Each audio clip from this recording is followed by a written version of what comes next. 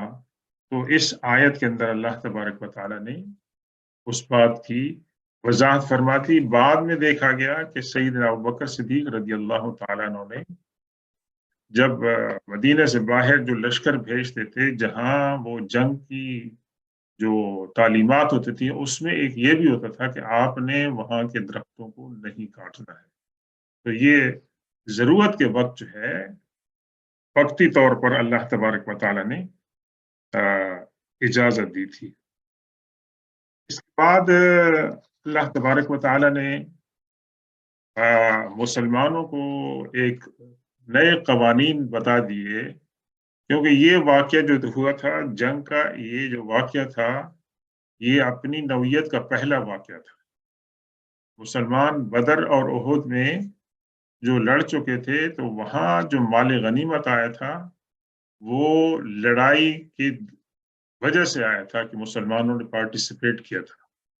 یہاں تو لڑنے کی نوبت نہیں آئی تھی، لیکن بہت زیادہ جو پراپرٹیز تھی، مال و غنیمت تھا، جو آپ کہہ سکتے ہیں وہ تمام کے تمام مسلمانوں کی ملکیت میں آ گیا تھا۔ تو یہ ایک پہلا تجربہ تھا، اور اس کے بارے میں کوئی واضح احکامات نہیں تھے سوائے اس کے کہ جاہلیت کے زمانے کے جو اصول تھے، جو ٹریڈیشن تھی وہ تھی، لیکن اسلام نے تو قائم رہنا تھا انصاف کی پر، عدل کی پر، اور یہ ایک دو دن کی بات نہیں تھی، اس نے تو صدیوں تک بعد میں آنے کے لیے ایک رہنما اصول کے طور پر رہنا تھا۔ تو اللہ نے کیا فرمایا، وَمَا أَفَاءَ اللَّهُ عَلَى رَسُولِهِ مِنْهُمْ فَمَا أَوْجَفْتُمْ عَلَيْهِ مِنْ خَيْلٍ وَلَا رِكَابٍ۔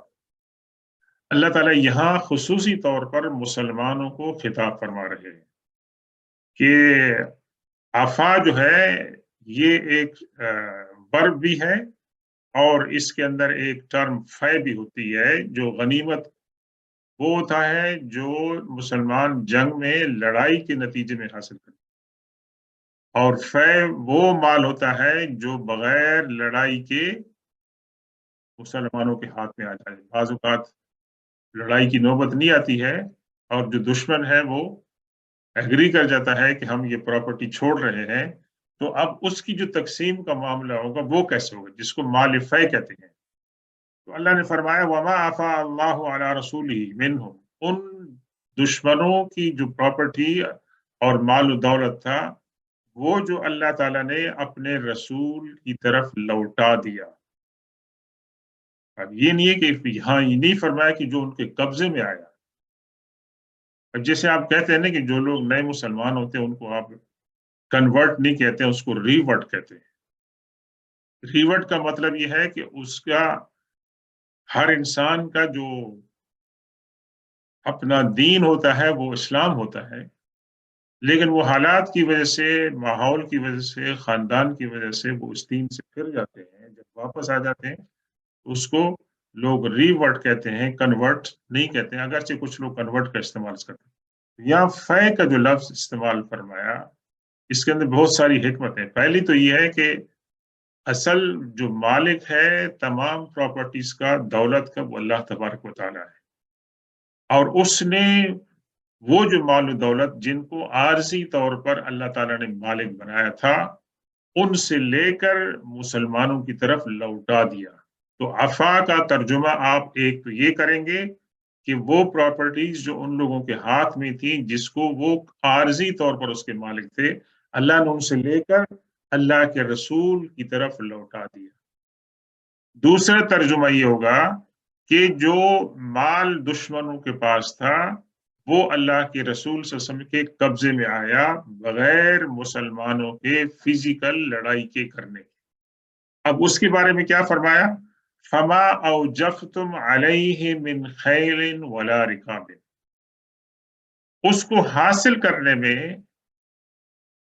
اس کو پوزیشن میں لینے کے لیے آپ نے نہ تو گھوڑے دوڑائے اور نہ ہی اونٹ دوڑائے، وہ آپ کو بغیر کسی محنت کے سوائے اس کے کہ اللہ کے رسول کا خوف اور دبدبا ان کی اوپر طاری ہو گیا اور ان کو اس کے علاوہ کوئی اسکیپ کا ذریعہ نہ ملا کہ وہ یہ تمام چیزیں چھوڑ کے چلے جائیں، تو اس میں آپ نے تو لڑائی نہیں کی ہے۔ تو اس لیے وہاں یہ سوال اٹھا کہ یہ جو پراپرٹیز ہیں ان کی ڈسپوزل کیسے ہوگی؟ اللہ تعالیٰ نے فرما دیا کہ آپ نے اس کے اندر کوئی محنت نہیں کی ہے، اس لیے آپ اس کے اندر امید نہ رکھیں کہ آپ کو کوئی شیئر ملے گا۔ وَلَكِنَّ اللَّهَ يُسَلِّطُ رُسُلَهُ عَلَى مَن يَشَاءُ، اللہ تبارک و تعالیٰ کی ثوابدید ہے کہ وہ اپنے رسولوں کو جس کے اوپر چاہتا ہے مسلط فرما دیتا ہے، ان کا ڈومین ان کے اوپر جاری ہو جاتا ہے۔ جب ان کے اوپر مسلط ہو جاتے ہیں تو پھر اس کا جو ڈسپوزل ہے وہ ڈیپینڈ کرتا ہے اللہ کے رسول صلی اللہ علیہ وسلم کی ثوابدید کے اوپر۔ تو اللہ تعالیٰ نے کیا فرمایا؟ واللہ علی کل شیء قدیر، اللہ تبارک و تعالیٰ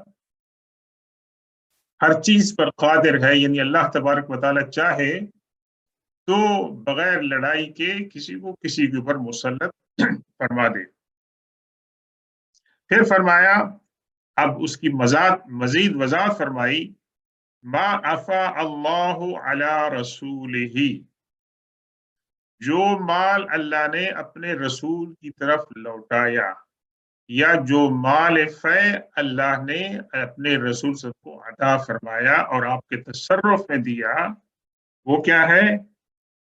من اہل القرى، بستیوں والے جو لوگ تھے، یعنی وہاں جو لوگ رہتے تھے ان کے، فَلِلَّهِ وَلِلرَّسُولِ وَلِذِي الْقُرْبَى وَالْيَتَامَى وَالْمَسَاكِينِ وَابْنِ السَّبِيلِ، تو یہ جو مال مسلمانوں کے قبضے میں آیا ہے اور اس کا کنٹرول سارے کا سارا اللہ کے رسول کے ہاتھ میں دے دیا گیا ہے، تو اس کے کون لوگ مستحق ہوں گے؟ فرمایا اللہ اور اس کا رسول۔ اللہ تبارک و تعالیٰ تو پیسوں کا محتاج نہیں ہے، لیکن اللہ کے بہاف پر اللہ کے رسول صلی اللہ علیہ وسلم اس کی تقسیم فرمائیں گے۔ وَلِلرَّسُولِ، اور اللہ کے رسول صلی اللہ علیہ وسلم، وَلِذِي الْقُرْبَى، اللہ کے رسول صلی اللہ علیہ وسلم کے جو قرابت دار ہیں، جو رشتہ دار ہیں، ان کا بھی اس کے اندر حصہ ہوگا، وَالْيَتَامَى وَالْمَسَاكِينِ وَابْنِ السَّبِيلِ، اور جو یتیم ہیں معاشرے کے لوگ اور مسکین ہیں اور جو مسافر ہیں، ان لوگوں کا حصہ اس کے اندر ہوگا۔ یعنی یہ تمام کے تمام جو چیزیں ہیں وہ اللہ کی رسول صلی اللہ علیہ وسلم کے تصرف میں، اور اس کو آپ کیا کہتے ہیں؟ خمس کہتے ہیں، پانچواں حصہ جو ہے، یعنی اللہ اور اس کے رسول صلی اللہ علیہ وسلم۔ تو اللہ کے رسول صلی اللہ علیہ وسلم کے جو ذرائع معاش تھے ان میں ایک تو مال غنیمت تھا اور مال فے بھی تھا، جو آپ نے صرف خود نہیں بلکہ اللہ تبارک و تعالیٰ نے آپ کو عطا فرمایا تھا، اور پھر اللہ کے رسول صلی اللہ علیہ وسلم نے اس میں اپنی ضرورت کا جو حصہ تھا وہ رکھ لیا تھا، اور آپ کے خاندان کے بنو ہاشم کے جو غریب افراد تھے ان کو بھی اس میں شریک فرمایا، اور اس کے علاوہ جو مسلمانوں کے اندر یتیم تھے، مساکین تھے، مسافر تھے، ان کی بہبود کے لیے بھی، اور جنرل مسلمانوں کا جو ڈیفنس کا سسٹم ہو سکتا تھا اس کے اندر اس کو آپ استعمال فرماتے تھے۔ تو یہاں پر آپ یہ کہہ دیں کہ جو مسلمان مجاہدین یا صحابہ کرام صحابہ کرام تھے، انصار المہاجرین، ان کا جو حق بنتا تھا مال غنیمت میں، اس میں سے ان کو نکال دیا گیا، اور یہ سراسر اللہ کے رسول صلی اللہ علیہ وسلم کی ثوابدید کے اوپر شامل کیا گیا، اور اللہ کے رسول صلی اللہ علیہ وسلم نے اس کے اپنی ثوابدید کے مطابق اس کو آپ نے تقسیم فرمایا۔ پھر اللہ تعالیٰ نے اس کی ایک حکمت بیان فرمائی، کَإِ لَا يَكُونَ دُولَةً بَيْنَ الْأَغْنِيَاءِ مِنْكُمْ،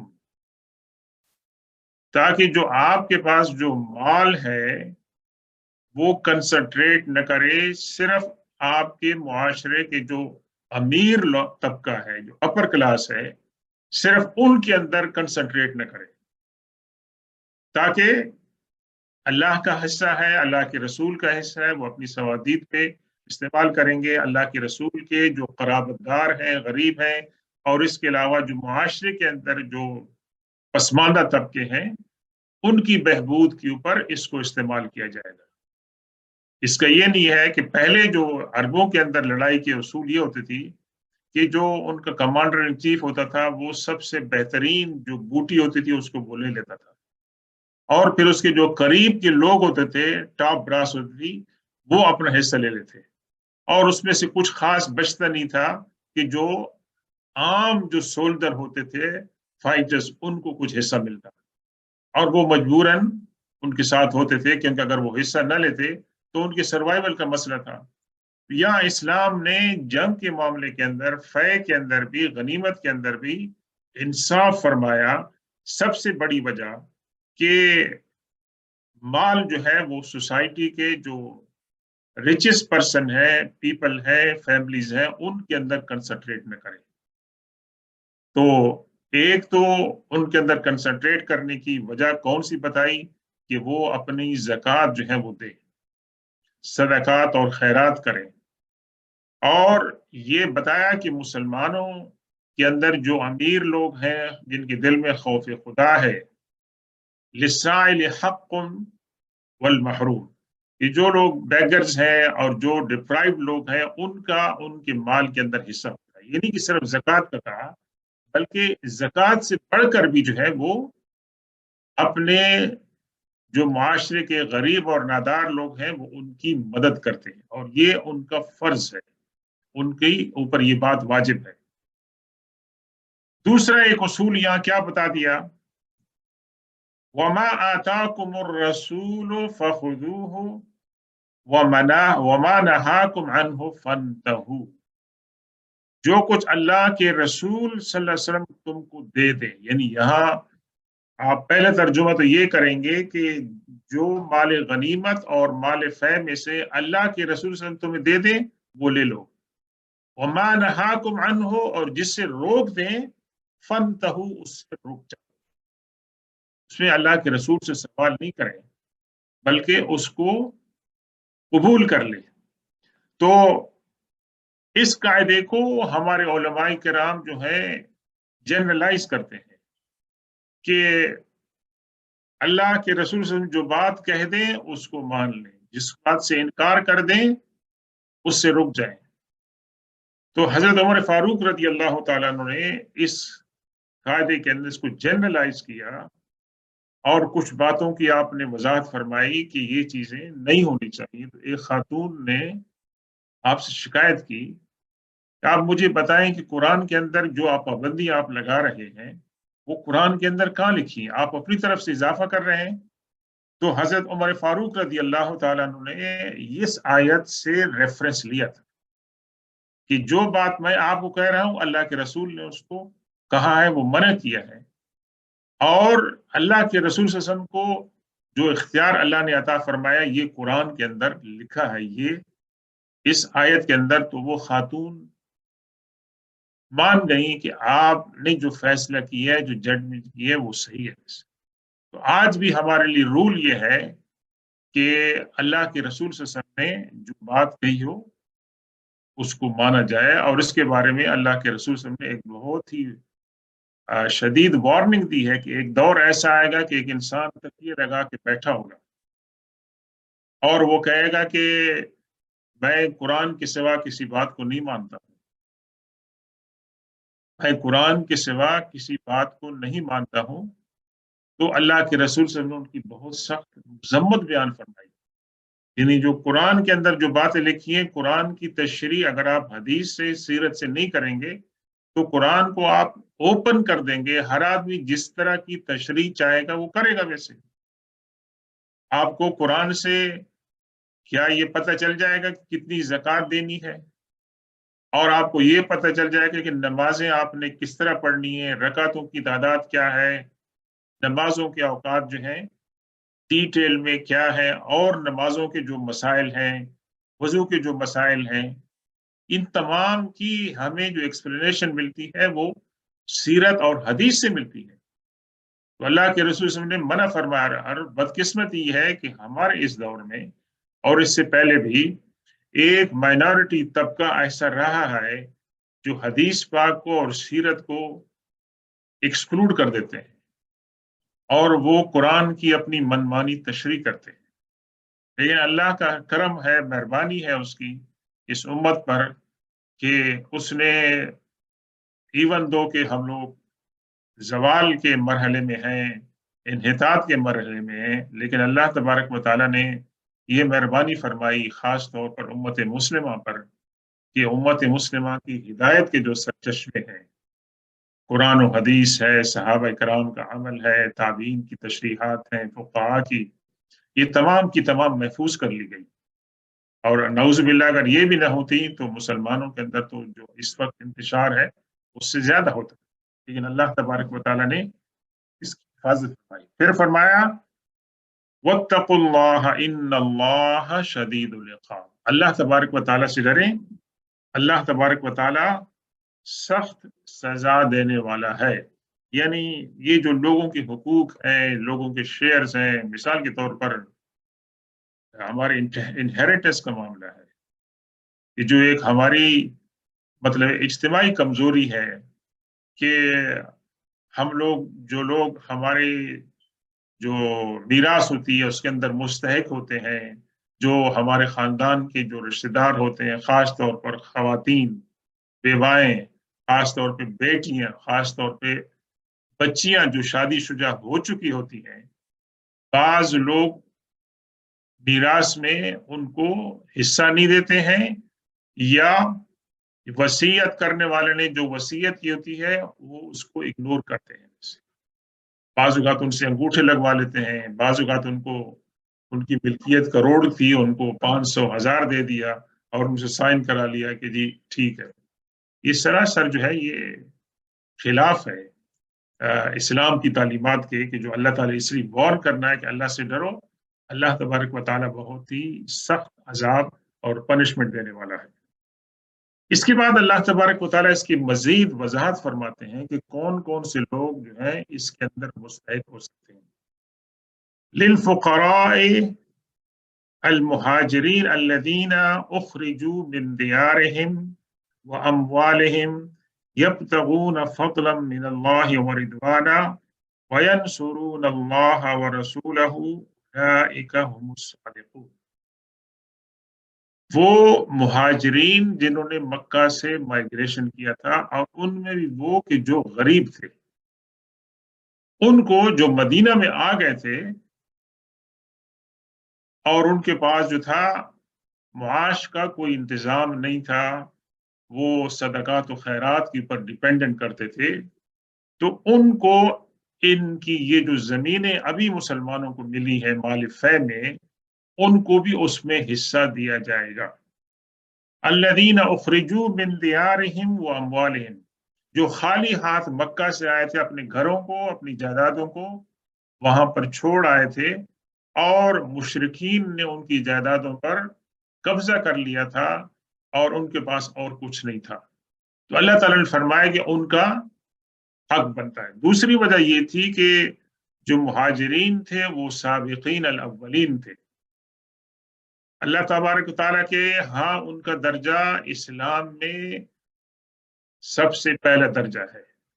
کہ انہوں نے مشکل حالات میں اسلام کو قبول کیا اور حضور صلی اللہ علیہ وسلم کی سپورٹ کی اور آپ کی پیروی کری. اس لیے وہ جو مہاجرین جو سابقین الاولین ہیں، جن کے نام ہے ہمارے پاس، جن کی ترتیب ہے ہمارے پاس کہ کون سابقین ہیں، ان کی درجات بلند ہے. تو یہاں پر جب معاملہ آیا تو اللہ تعالیٰ نے پہلے ان کو ترجیح عطا فرمائی کہ ان کو جو ہے وہ نا اس میں سے حصہ دیا جائے. اس لیے وہ جو زمینیں تھیں وہ مہاجرین کو بھی دی گئیں. اور پھر اس کے اندر اللہ کے رسول صلی اللہ علیہ وسلم نے، دیکھیں آپ کا جو عدل و انصاف ہے کہ آپ نے انصار کو بلایا، انصار کو جو سپورٹر تھے اوس اور خزرج کے، ان کو بلایا اور ان سے پوچھا کہ بھائی آپ نے اپنی زمینیں جائیدادیں آپ نے مہاجرین کے ساتھ شیئر کی ہیں. ایک تو صورت یہ ہے کہ وہ تمام کی تمام جو ہے آپ کو واپس لوٹا دی جائے. دوسری صورت یہ ہے کہ یہ جو نئی چیز آئی ہے ہمارے قبضے میں، ان دونوں کو اکٹھا کر کے ایک جگہ اس کے بعد اس کی تقسیم کی جائے. آپ کی کیا رائے ہے ویسے؟ تو دیکھیں ان کا جو جواب تھا وہ اتنا خوبصورت جواب تھا کہ جو قابل رشک ہے. ویسے انہوں نے عرض کی یا رسول اللہ، آپ چاہیں تو ہماری زمینوں پہ مہاجرین کو قابض رہنے دیں، جو ہم نے ان کو دے دی ہیں وہ ان کے مالک بن گئے ہیں، اور یہ جو آپ کے قبضے میں نئی چیزیں آئی ہیں اس کے وہ زیادہ مستحق ہے، ہمارا گزارا ٹھیک ٹھاک ہو رہا ہے. تو اللہ کے رسول سے فرمایا کہ ٹھیک ہے، جن کے پاس زمینیں ہیں وہ واپس ان کو واپس دے دیں مہاجرین میں سے، اور یہ جو زمینیں ہیں یہ ہم مہاجرین کو عطا کریں گے.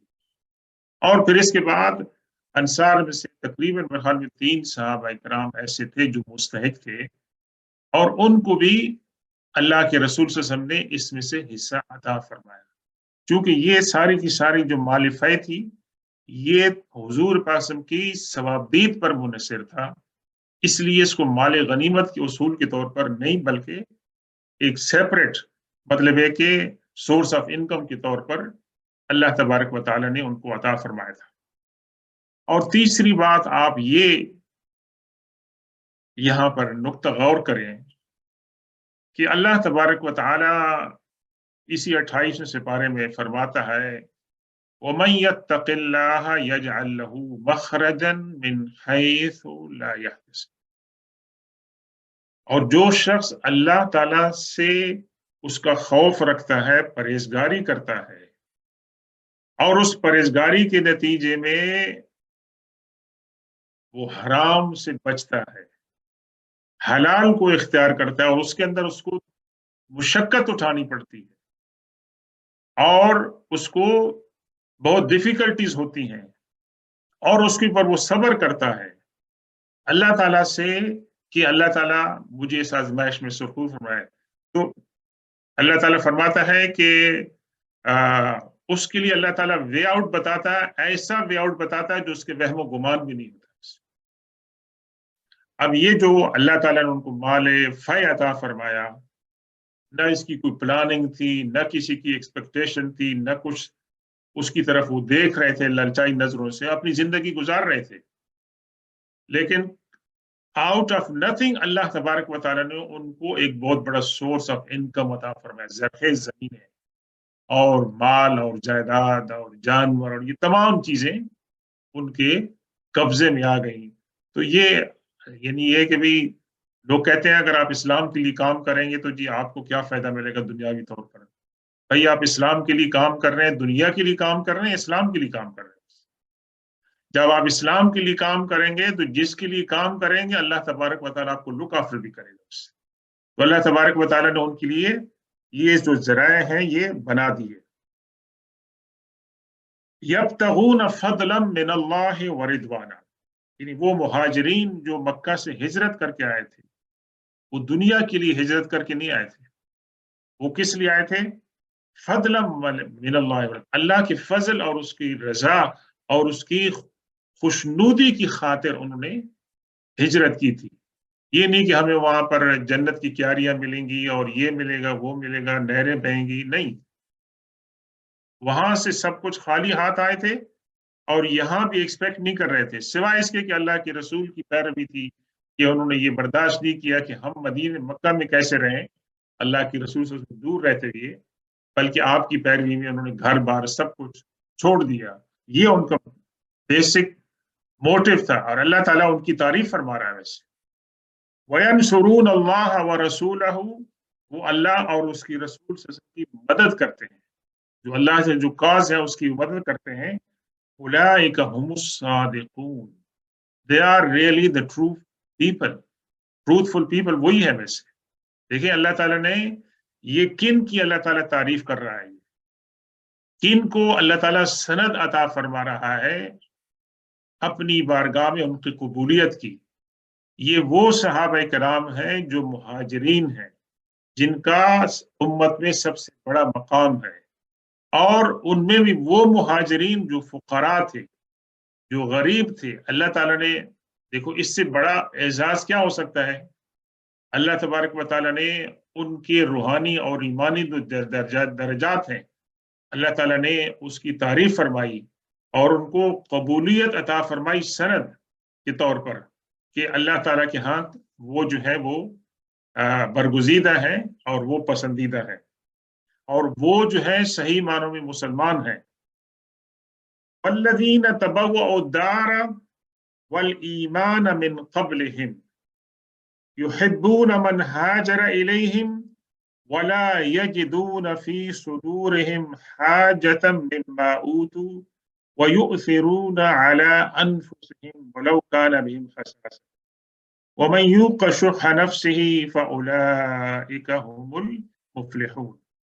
یہ آیت اور اس کے بعد کی جو آیت ہے، یہ انصار جو تھے مدینے کے اور جو دیگر لوگ تھے، اللہ تعالیٰ نے ان کی تعریف فرما دی کہ ان کا بھی تو کنٹریبیوشن ہے نا. ان کو کیوں یہاں اللہ تعالیٰ اپنی تعریف سے محروم کرے؟ تو فرمایا والذین تبوؤا الدار. یہ تبوع کے معنی ہے کسی چیز پہ متمکن ہونا اور وہاں پر بیٹھنا، وہاں پر اترنا، ٹھکانہ بنانا. فرمایا وہ لوگ کہ جنہوں نے ایمان کو اور اپنے گھر کو ٹھکانہ بنایا ہجرت سے پہلے، یعنی انصار وہاں مسلمان ہو چکے تھے اور ایمان کو انہوں نے اپنا گھر اور ٹھکانہ بنایا. حضور صلی اللہ علیہ وسلم کی تشریف آوری سے پہلے وہاں پر وہ ایمان پر قائم تھے اور وہ ان کا اپنا گھر بھی تھا. لیکن ان کے بارے میں اللہ تعالیٰ نے کیا فرمایا؟ یحبون من ہاجر الیہم، جو لوگ مکہ سے ہجرت کر کے ان کے پاس آئے ہیں وہ ان سے محبت کرتے ہیں. اب یہ دیکھیں جو محبت کی بات ہے یہ دل کی بات ہے.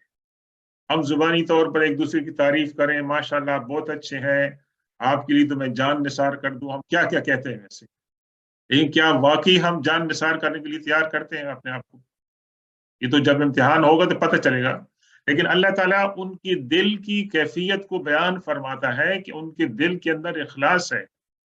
مہاجرین کے آنے کی وجہ سے انہوں نے تنگی کا اظہار نہیں کیا کہ بھئی یہ وہاں سے آئے تھے خالی ہاتھ آئے، لٹے پٹے ہمارے اوپر برڈن بن گئے، ہم سے ہماری جان چھڑائیں پلیز. ایسے نہیں. یحبون، وہ لو کرتے ہیں، وہ پیار کرتے ہیں کن کو؟ ان لوگوں کو کہ جو ان کی طرف ہجرت کرتے ہیں. اور آپ نے وہ مشہور صحابی ہے ان کا قصہ سنا ہے کہ جن کو ایک صحابی کے گھر میں اللہ کے رسول صلی اللہ علیہ وسلم نے بردرہڈ کے طور پر ان کے ساتھ اٹیچ کیا. پہلے دن انہوں نے کیا کہا ان کو؟ میرے 2 باغ ہیں، میری 2 بیویاں ہیں، میں سے میری ان 2 بیوی میں سے جس کو آپ چاہتے ہیں آپ لے لیں، میں اس کو طلاق دے دوں گا اور وہ عدت گزارنے کے بعد وہ آپ کی بیوی ہوگی. اور جو میرا باغ ہے اس میں جو باغ آپ کو پسند ہے وہ آپ لے لیں. یہ مثالیں آپ نے بردرہڈ کی، بھائی چارے کی کہاں پر دیکھی؟ حضور صلی اللہ علیہ وسلم کی تربیت تھی. اور یہ وہ لوگ ہیں کہ جنہوں نے اسلام کے لیے قربانیاں دی، جن کی قربانیوں کی برکت سے آج اسلام ہم تک پہنچا ہے. رضی اللہ عنہم ورضوا عنہ، اللہ تعالیٰ نے قرآن میں فرمایا اللہ ان سے راضی ہو گیا، وہ اللہ سے راضی ہو گئے. اور یہ رضی اللہ عنہم ورضوا عنہ ایک مرتبہ نہیں آیا قرآن میں، سورہ توبہ میں آ گیا ہے اور 2 مقامات پہ بھی آیا ہے. اللہ تعالیٰ ان سے راضی ہو گیا، وہ ان سے راضی ہو گئے. اگرچہ حضور پاک صلی اللہ علیہ وسلم نے عشرہ مبشرہ کے علاوہ چند دیگر صحابہ کرام کو بھی، صحابیات کو جنت کی بشارت دی تھی، لیکن صحابہ کرام کو جب اللہ نے فرما دیا رضی اللہ عنہم ورضوا عنہ، ہمیں ان کے اوپر اعتراض نہیں کرنا چاہیے. یہ اس سے ہمارے عمل کے اندر نقصان ہوگا، ہو سکتا ہے ہمارے عمل ضائع بھی ہو جائیں. اللہ کے رسول صلی اللہ علیہ وسلم کے صحابہ کرام کے اوپر تنقید جو ہے وہ اس طرح کی جائے کہ ان کی شان جو ہے وہ گھٹ جائے. یہ اللہ تعالیٰ نے فرماتا ہے یحبون من ہاجر الیہم ولا یجدون فی صدورہم حاجۃ مما اوتوا، اور جو کچھ ان کو دیا جاتا ہے وہ اپنے دلوں کے اندر اس کے بارے میں کوئی خلش نہیں ڈالتے ہیں کہ یہ مجھے کم ملا ہے اور مہاجرین کو زیادہ ملا ہے. اس طرح کی وہ بات نہیں کرتے ہیں. وَيُؤْثِرُونَ عَلَىٰ أَنفُسِهِمْ، اور وہ اپنے آپ کے اوپر ان کو ترجیح دیتے ہیں، دوسروں کو ترجیح دیتے ہیں.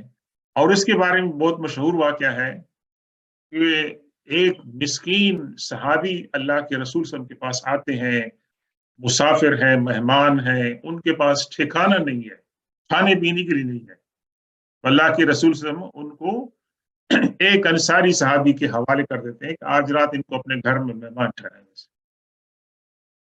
اور جب وہ گھر میں جاتے ہیں اپنی بیوی سے کہتے ہیں تو وہ کہتے ہیں کہ یہاں تو ہمارے پاس بہت ہی تھوڑا سا کھانا ہے اور وہ بھی ہمارے بچوں کے لیے شاید کافی نہ ہو، تو ہمارے لیے تو کچھ نہیں. تو انہوں نے کہا کہ آپ کیا کریں، بچوں کو کسی طریقے سے بہلا کے سلا دیں اور آپ نے ہمارے سامنے مہمان کے سامنے کھانا رکھنا ہے، اور اس کھانے کے دوران آپ نے کسی بہانے سے جو لائٹ ہے، جو چراغ ہے، جو بتی ہے، اس کو آپ نے بجھا دینا ہے، اور ان کو ہم نے یہ فیل کرنا ہے کہ ہم لوگ بھی کھانے کے اندر شریک ہیں. دیکھیں دن بھر کے وہ خود بھوکے تھے، بچے بھوک سے سوتے تھے، اور یہ انہوں نے رات کو مہمان کی خدمت کی اللہ کے رسول صلی اللہ علیہ وسلم کی فرمان کی تعمیل میں. تو صبح کو اللہ کے رسول صلی اللہ علیہ وسلم نے ان کو بشارت عطا فرمائی اور ان کو ان کی درجات کی بلندی کی خوشخبری سنائی کہ یہ جو اشارہ ہے، یہ شان نزول اس کی طرف ہے کہ وَيُؤْثِرُونَ عَلَىٰ أَنفُسِهِمْ، اور وہ اپنے اوپر دوسروں کو ترجیح دیتے ہیں. وَلَوْ كَانَ بِهِمْ خَصَاصَةٌ، even if they are themselves needy, they are themselves desperate ہیں، لیکن اس کے باوجود وہ دوسروں کو اس کے اوپر ترجیح دیتے ہیں. وَمَنْ يُوقَ شُحَّ نَفْسِهِ، اور وہ انسان کہ جس کو کنجوسی سے بچایا گیا ہو. یہ کنجوسی انسان کے اندر ایک فطرتی بات ہے کہ انسان پیسے کو بچانے کی کوشش کرتا ہے، لیکن جس انسان کو اس کمزوری سے بچایا گیا ہو تو فَأُولَٰئِكَ هُمُ الْمُفْلِحُونَ، وہ لوگ کیا ہیں، وہ کامیاب لوگ ہیں.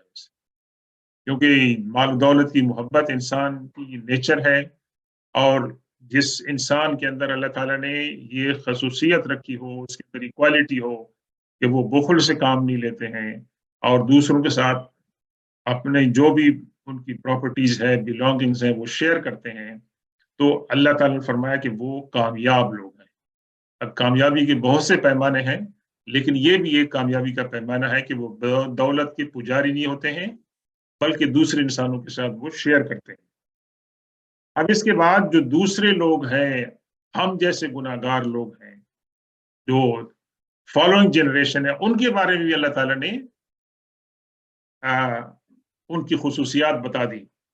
والذین جاءوا من بعدہم، ان کے بعد، مہاجرین کے بعد، انصار کے بعد جو لوگ مسلمان آئیں گے، یقولون ربنا اغفر لنا ولاخواننا الذین سبقونا بالایمان ولا تجعل في قلوبنا غلا للذین آمنوا ربنا انک رؤوف رحیم. یہ قرآن پاک کی وہ دعائیں ہیں جو اکثر ہمیں مانگنی چاہیے کیا فرمایا؟ جو مسلمان مہاجرین اور انصار کے بعد جو آئیں گے وہ کیا کہیں گے؟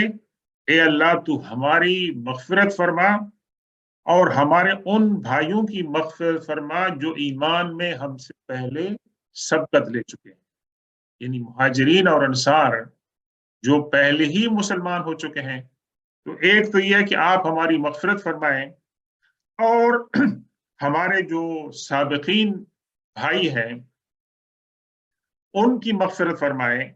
وَلَا تَجْعَلْ فِي قُلُوبِنَا غِلًّا لِلَّذِينَ آمَنُوا، اور تیسری بات یہ دعا مانگ رہے ہیں کہ اللہ جو لوگ مسلمان ہیں ہمارے دلوں میں ان کے لیے کھوٹ اور حسد جو ہے وہ نہیں پیدا کرنا۔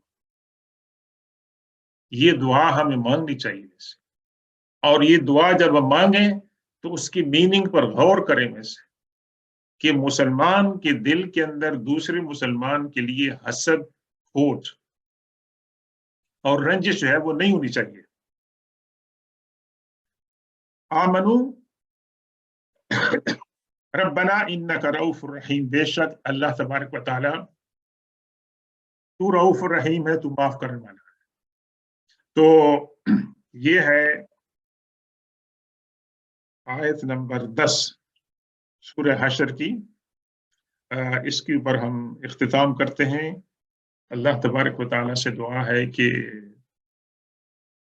ان آج کے درس میں جو باتیں ہم نے پڑھی ہیں، سنی ہیں، اللہ تعالیٰ ہمیں ان کو سمجھنے، ان پر غور کرنے اور ان پر عمل کرنے کی توفیق عطا فرمائے۔